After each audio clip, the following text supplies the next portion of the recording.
दोस्तों नमस्कार, स्वागत है आप सभी का। एक बार फिर से चलिए जानते हैं राजस्थान की ताज़ा खबरों को। लेकिन उससे पहले अगर आपने अभी तक इस चैनल को सब्सक्राइब कर लें, जिससे कि आपको राजस्थान की ताज़ा खबर रोजाना मिलती रहे। सबसे पहली बड़ी खबर, बीजेपी की परिवर्तन यात्रा सीकर जिले के श्री माधोपुर में गोगा मेड़ी पहुंची और जहां पर जालपाली मोड़ पर परिवर्तन यात्रा के पहुंचते ही पूर्व विधायक झावर सिंह खर्रा, डॉक्टर मंगल यादव, डॉक्टर माधव सिंह, श्याम चौधरी के नेतृत्व में जगह जगह बुलडोजर पर बैठकर पुष्प वर्षा करके सम्मान दिया गया। वहीं परिवर्तन यात्रा में परिवर्तन रथ में सवार सभी भाजपा पदाधिकारियों का हाथ हिलाकर कार्यकर्ताओं का अभिवादन स्वीकार किया गया। भाजपा की परिवर्तन यात्रा सभा स्थल पर पहुंचने से पूर्व विधायक झावर सिंह वहां पर मौजूद थे। बड़ी खबर, ब्रज में राजस्थान सरकार की धनवर्षा, जयपुर मंदिर संवारने को 9 करोड़ रुपए, अन्य 593 मंदिरों को 5 करोड़ दिए जाएंगे।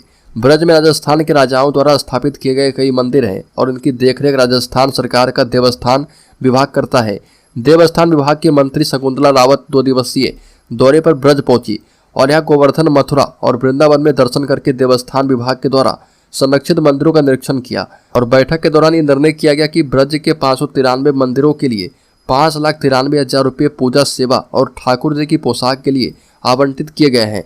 इसके अलावा मुख्यमंत्री अशोक गहलोत की मंशा के मुताबिक वृंदावन के राधा माधव मंदिर के लिए 6 करोड़ रुपए दिए गए हैं। बड़ी खबर, झज्जर में बीजेपी प्रदेश अध्यक्ष ओपी धनखड़ ने मध्य प्रदेश में राहुल गांधी द्वारा आरएसएस और प्रधानमंत्री को लेकर दिए गए बयान पर प्रतिक्रिया दी। झज्जर हरियाणा बीजेपी अध्यक्ष ओपी धनखड़ ने कांग्रेस नेता राहुल गांधी के बयान पर जुबानी हमला बोला। राहुल गांधी ने एक बयान दिया था जिसमें उन्होंने पीएम मोदी पर आरएसएस के माध्यम से नफरत फैलाने का आरोप लगाया है। उनके इस बयान पर ओपी धनखड़ ने पलटवार करते हुए कहा कि राहुल गांधी को बहुत कुछ सीखना होगा। साथ ही धनखड़ ने आरएसएस को देश की एकता अखंडता का संस्कारवान संगठन बताया। ओपी धनखड़ ने कहा कि सच्चाई तो यह है कि राहुल गांधी मोहब्बत की दुकान खोलकर नफरत फैलाने का काम कर रहे। बड़ी खबर, राजस्थान के आगामी विधानसभा चुनाव को लेकर सत्ताधारी कांग्रेस और विपक्षी भाजपा के बीच चल रही बरसों पुरानी प्रतिद्वंदिता और भी तेज हो गई है। एक तरफ मुख्यमंत्री अशोक गहलोत कांग्रेस की सत्ता में दोबारा वापसी का पुरजोर कोशिश कर रहे हैं, वहीं भाजपा गहलोत सरकार के खिलाफ सत्ता विरोधी लहर को लेकर चुनावी समर में उतर चुकी है। सियासत के इस संग्राम में 5 साल के लिए सत्ता अपने पाले में लाने के लिए दोनों दल एड़ी चोटी का जोर लगा रहे और इसी क्रम में दोनों एक दूसरे पर तीखे हमले भी कर रहे। बड़ी खबर, कोटा के मेडिकल स्टोर संचालकों में राजस्थान सरकार द्वारा चलाई जा रही आरजीएचएस योजना में लंबे समय से भुगतान नहीं होने के चलते आक्रोश व्याप्त है। मेडिकल स्टोर संचालकों का कहना है कि उनके करोड़ों रुपए के आरजीएचएस के बिल सरकार पर बकाया चल रहे और काफी लंबे समय से यह बिल बकाया चल रहे। अभी तक उन्हें किसी तरीके का कोई भुगतान नहीं दिया जा रहा। मेडिकल स्टोर संचालक अपने जेब का पैसा लगाकर आरजीएचएस योजना को सफल बनाने का प्रयास कर रहे और मरीजों को दवा दे रहे, लेकिन सरकार की तरफ से उनका पुनर्भुगतान नहीं किया जा रहा। ऐसे में अब उनके सामने आर्थिक संकट खड़ा हो गया है। ऐसे मेडिकल स्टोर संचालकों ने बताया कि एक मेडिकल स्टोर संचालकों के 15 से 20 लाख रुपए तक पिछले 2 सालों से बकाया चल रहे। बड़ी खबर, झारखंड के गिरिडीह में राजस्थान के ट्रक ड्राइवर की हत्या मामले में 7 लोग गिरफ्तार, 72 घंटे में दबोचे गए अपराधी। गिरिडीह में राजस्थान के ट्रक ड्राइवर हत्याकांड में पुलिस ने 7 लोगों को गिरफ्तार किया है। गिरफ्तार आरोपियों ने अपना जुर्म कबूल कर लिया है और यह गिरफ्तारी एसपी दीपक शर्मा और उनकी टीम ने की है। राजस्थान के ट्रक चालक की झारखंड में हत्या कर दी गई थी। गिरफ्तार आरोपियों में 31 वर्षीय निमिया घाट थाना क्षेत्र के मधुपुर मजार निवासी मोहम्मद सद्दाम अंसारी, धनबाद जिले के तोपचाची थाना क्षेत्र के लेंदताड़ निवासी 25 वर्षीय शाहिद अख्तर, 32 वर्षीय मोहम्मद रफीक अंसारी, तोपचाची थाना क्षेत्र के पहाड़पुर निवासी 19 वर्षीय मोहम्मद असलम हुसैन शामिल है। सचिन पायलट ने गहलोत पर साधा निशाना, कहा कि तेरे मेरे नहीं, जीताऊ को मिलेगा टिकट। राजस्थान में कांग्रेस अगस्त माह में ही प्रत्याशियों की पहली सूची घोषित करने की तैयारी कर रही थी, लेकिन अब अक्टूबर के पहले सप्ताह तक भी पहली लिस्ट जारी नहीं हो पाई है। सूत्रों का दावा है कि राजस्थान में कांग्रेस को टिकटों की पहली सूची जारी करने में अभी 15 से 20 दिन का वक्त और भी लग सकता है। इसके पीछे 2 वजह है। नंबर 1, मुख्यमंत्री गहलोत और पार्टी हाईकमान के बीच टिकट वितरण के फॉर्मूले को लेकर मतभेद। दूसरा, सत्ता विरोधी लहर से निपटने के लिए बड़े पैमाने पर मौजूदा मंत्रियों और विधायकों के टिकट काटने पर बगावत का डर। कांग्रेस बीजेपी की पहले सूची का भी इंतजार कर रही है। इस बीच सचिन पायलट ने मुख्यमंत्री अशोक गहलोत का नाम लिए बिना उन पर बड़ा निशाना साधा और पायलट ने कहा कि टिकट तेरे मेरे के आधार पर नहीं बल्कि मेरिट के आधार पर जीतने की क्षमता वालों को ही मिलेगा। बड़ी खबर, पीएम मोदी 5 अक्टूबर को करेंगे जोधपुर एयरपोर्ट के विस्तार कार्य का शिलान्यास। 307 करोड़ में बनेगी नई टर्मिनल बिल्डिंग।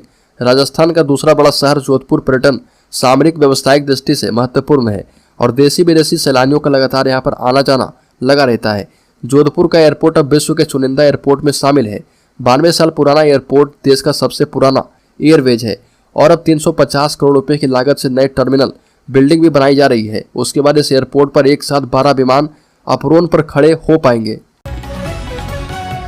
बड़ी खबर टी राजा सिंह ने किया दावा, कहा कि भारत 2026 के बाद बन जाएगा हिंदू राष्ट्र। लव जिहाद को लेकर भी दिया बड़ा बयान। राजस्थान के भीलवाड़ा शहर के आजाद चौक पर आयोजित दुर्गा शक्ति अखाड़ा के 7वें स्थापना दिवस समारोह में तेलंगाना के विधायक एवं श्री राम युवा सेना के राष्ट्रीय अध्यक्ष टी राजा ने भाग लिया। इस दौरान टी राजा का भव्य स्वागत किया गया। दुर्गा शक्ति अखाड़ा की बहनों ने शौर्य के प्रतीक के रूप में तलवार भेंट करके अतिथियों का स्वागत किया और सम्मान किया। तेलंगाना विधायक टी राजा ने भीलवाड़ा में अपने संबोधन में कहा कि बागेश्वर धाम के धीरेन्द्र शास्त्री द्वारा हिंदू राष्ट्र को लेकर सनातनियों को जगाने का काम किया जा रहा और भारत 2026 के बाद हिंदू राष्ट्र बन जाएगा। राजस्थान में विप्र सेना प्रमुख सुनील का बड़ा ऐलान, कहा कि राजस्थान में अगर 42 सीटों पर ब्राह्मणों को नहीं मिले टिकट तो फिर हम अपने उम्मीदवार खड़ा करेंगे। राजस्थान में चुनावी सरगर्मी बढ़ गई है। इसी कड़ी में विप्र सेना प्रमुख सुनील तिवारी ने बड़ा ऐलान कर दिया है और कहा कि अगर ब्राह्मणों को राष्ट्रीय पार्टियों द्वारा 42 सीटों पर टिकट नहीं मिलेंगे तो उसके लिए सेना अपनी तैयारी करेगी। ये भी बताया कि जयपुर में ब्राह्मण महापंचायत होने के बाद बीजेपी ने अपना अध्यक्ष ब्राह्मण बनाया तो कांग्रेस ने भी ब्राह्मण को महिला कांग्रेस का अध्यक्ष बनाया। इसके बाद अब चुनाव है तो ब्राह्मणों को टिकट भी चाहिए। सुनील तिवारी ने कहा कि हमने इस बार बीजेपी और कांग्रेस से 42 सीटों पर टिकट मांगे हैं।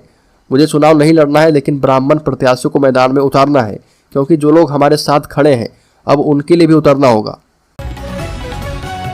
बड़ी खबर राजस्थान में संविदा पर नियुक्तियों की प्रथा समाप्त, लॉजिस्टिकल सर्विस डिलीवरी कॉर्पोरेशन बनेगा।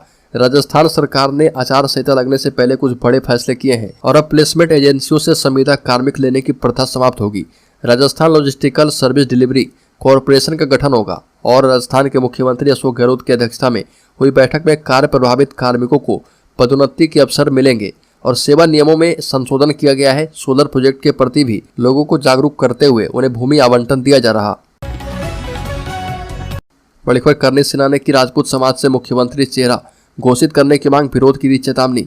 श्री राजपूत करणी सेना के राष्ट्रीय महासचिव दिलीप सिंह खिजूरी और सवाई माधोपुर जिलाध्यक्ष रविंद्र सिंह चितारा ने सवाई माधोपुर जिला मुख्यालय के रणथंभौर रोड स्थित एक रेस्टोरेंट में प्रेस वार्ता आयोजित की और प्रेस वार्ता के दौरान दिलीप सिंह खिजूरी ने मीडिया से रूबरू होते हुए कहा कि श्री राजपूत करणी सेना अपनी 17 सूत्री मांग को लेकर सरकार से लगातार मांगे पूरी करने की मांग कर रही है, लेकिन सरकार करणी सेना की मांगों पर ध्यान नहीं दे रही है। श्री राजपूत करणी सेना एक बार फिर से सरकार से अपनी 17 सूत्री मांग को पूरा करने की मांग करते हुए कहा कि श्री राजपूत करणी सेना द्वारा क्षत्रिय कल्याण बोर्ड का गठन करने, वीर शिरोमणि महाराणा प्रताप जयंती पर राष्ट्रीय अवकाश घोषित करने और पंचायत राज में सामान्य वर्ग को आरक्षण देने, ईडब्ल्यूएस आरक्षण को 14% करने की मांग रखी है। बड़ी खबर उदयपुर पहुंचे प्रधानमंत्री मोदी ने कहा कि क्या कन्हैया लाल के गला कटवाने वाले को आप लोग वोट देंगे। प्रधानमंत्री मोदी ने पिछले साल उदयपुर में हुई दर्जी कन्हैया लाल हत्याकांड, जिसमें गला काटकर हत्या कर दी गई थी, उसका जिक्र करते हुए चित्तौड़गढ़ में जनसभा में मौजूद लोगों से पूछा कि क्या राज्य की जनता ने इसके लिए कांग्रेस को वोट दिया था कि कोई आए और गला काट दे। यह भी कहा कि जो कांग्रेस सरकार जानमाल की सुरक्षा नहीं कर सकती उसको हटाना बेहद जरूरी है। आप मुझे बताइए, जो उदयपुर में हुआ वैसे कभी आपने कल्पना भी की थी?